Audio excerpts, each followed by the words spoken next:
राजकीय महाविद्यालय ढलियारा ने मनाया वार्षिक पारितोषिक वितरण समारोह। जिला कांगड़ा उपायुक्त हेमराज बेरवा पहुंचे बतौर मुख्य अतिथि।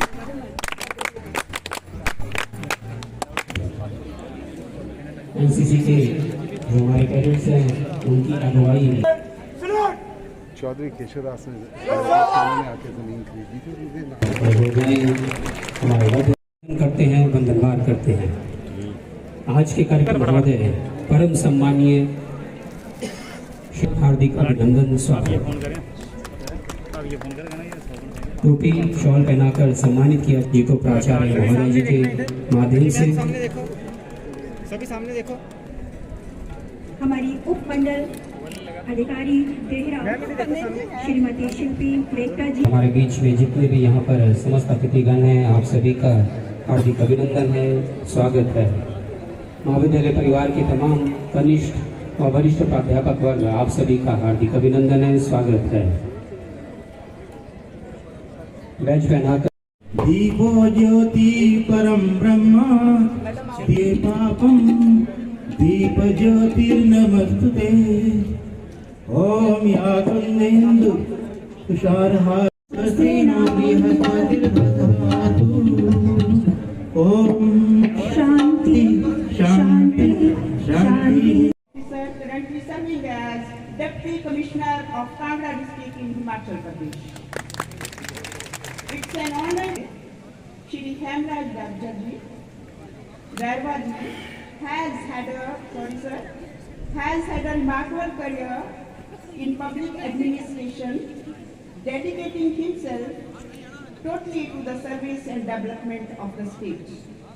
Prior to his current role, he has served in various prestigious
accessibility है, उसके हिसाब से मुझे लगता है इस क्षेत्र के लिए सबसे उपयुक्त लोकेशन इस जगह की है। आज यहाँ पर अभी इसके बाद जितने भी हमारे जो युवा साथी हैं जिन्होंने अपने अपने अलग अलग कोर्सेज के माध्यम से यहाँ पर पढ़ाई अर्जित की और अवार्ड्स चाहे वो मेरिट में आए हैं या उन्होंने क्लब्स के माध्यम से अपना कार्य किया है, सबको मैं अग्रिम बधाई देता हूँ। अभी स्टेज पर सब लोगों को एक एक करके बुलाएंगे भी, और उनको भी मैं बधाई देता हूँ जिन बच्चों ने कॉलेज में सिंसियरिटी के साथ पार्टिसिपेट किया है और अपने कोर्स को यहाँ पर कंप्लीट वो कुछ करने जा रहे हैं, कुछ आगे करेंगे। जितने युवा साथी यहाँ पर बैठे हैं, मैं उनको ये बताना चाहूँगा कि कॉलेज की जो आपकी पढ़ाई है ये स्कूल की पढ़ाई से अलग है। हम लोग कई बार गलती कर बैठते हैं कि स्कूल में 12वीं की, +2 की और उसके बाद क्या करना, सीधा हम आके कॉलेज में एडमिशन ले लिया। तो एक रैट रेस में हम लोग चलने का एक व्यवहार बच्चों में देखा जाता है, लेकिन असलियत क्या है वो आपको पता चलती है जब आप कॉलेज से ग्रेजुएट भी कर जाते हो और फिर दोबारा देखते हो कि आप वहीं के भी खड़े हो। जब आपने +2 की थी तब भी वैसे थे और ग्रेजुएशन के बाद भी वैसे ही हो।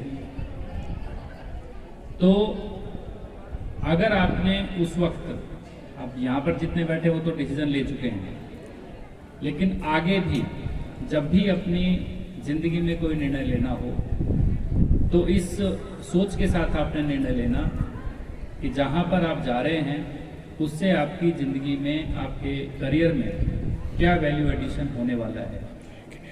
क्योंकि इस समाज में, इस अर्थव्यवस्था के अंदर सभी का अपना अपना रोल है।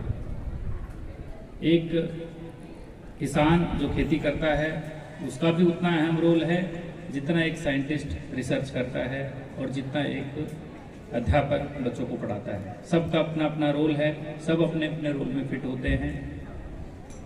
आपका जो निर्णय है जितना जल्दी होगा उतना जल्दी आपको जो भी आप रोल इस समाज में निभाना चाहेंगे उसके लिए तैयार करेगा। आपका जो स्वर्णिम समय है, हम मान के चलते हैं कि 18 वर्ष की आयु से लेकर 59 वर्ष 60 वर्ष की आयु तक का व्यक्ति जो होता है अपने जीवन का स्वर्णिम काल जीता है। उसमें भी 18 से 60 के बीच में भी जो 20 से 30 साल का आपका एज ग्रुप है, सबसे आपका ऊर्जा से भरा समय होता है। एक उमंग होती है, एक चेष्टा होती है, एक लक्ष्य प्राप्त करने की एक संकल्पना मन के अंदर होती है। और अगर उस समय अगर आपने निर्णय जो लेना था उसमें अगर देरी की तो आपका जो बहुमूल्य समय है वो बर्बाद होता है।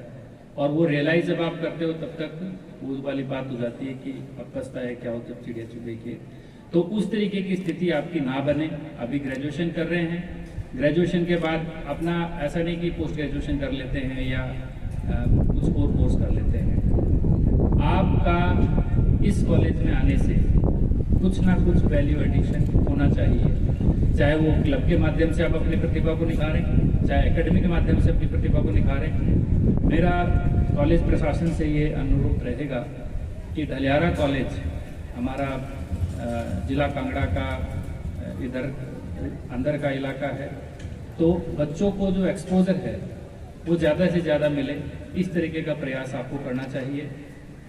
जिले में बहुत सारे ऐसे प्रतिष्ठित संस्थान हैं, ऐसी फैसिलिटीज़ हैं जहां पर आप बच्चों का एक्सपोजर करवा सकते हैं। उन सब चीज़ों से बच्चों का एक्सपोजर आप जब करवाओगे तो उनके ध्यान में नई चीज़ें आएंगी, नए विचार आएंगे और मैं समझता हूं कि उसका फ़ायदा इन बच्चों को जरूर मिलेगा। यहाँ पर मैं देख रहा था, जब आपके एडमिशन का प्रोफाइल देख रहा था तो मैंने देखा कि BA BSc में हमारी बेटियां ज़्यादा हैं और जब प्रोफेशनल कोर्सेज की बात आती है तो बेटे उसमें ज़्यादा हैं। तो कॉलेज इस चीज़ का भी इसकी तरफ भी ध्यान दें कि ऐसा क्यों है, ये वेरिएशन क्यों है कि जब नॉर्मल कोर्स में की बात आती है तो बेटियां ज़्यादा हैं और जब प्रोफेशनल कोर्स की बात आती है तो बेटियां कम हैं। आप अपने प्रोफेशनल कोर्सेज के अंदर भी बेटियों का नंबर बढ़ाइए, क्योंकि कहीं ना कहीं मुझे लगता है कि जो आप जैसे आपका BCom, BBA, BCA या BVoc के कोर्सेज हैं, इनको करने के बाद बच्चे अपनी कहीं भी प्राइवेट सेक्टर या गवर्नमेंट सेक्टर में जॉब लेने के लिए काबिल बन जाते हैं। तो वहाँ पर आप बच्चों का एडमिशन का रुझान ज़्यादा है, तो यहाँ पर भी बालिकाओं की संख्या बढ़े, इस दिशा में कॉलेज प्रशासन कार्य करेगा तो हमें खुशी होगी। जहाँ तक यहाँ पर कुछ डिमांड्स की बात हुई है, जहाँ स्पोर्ट्स कॉम्प्लेक्स की बात है, तो पहले भी यहाँ पर माननीय खेल मंत्री भी यहाँ पर आए, उन्होंने भी अनाउंस किया है उस जो यहाँ पर धन की जो घोषणा की गई है उसको प्रयास करेंगे कि जल्दी से जल्दी वो रिलीज़ हो। जो आपका स्टाफ क्वार्टर के लिए यहाँ पर पैसा अनाउंस हुआ है वो भी रिलीज़ हो।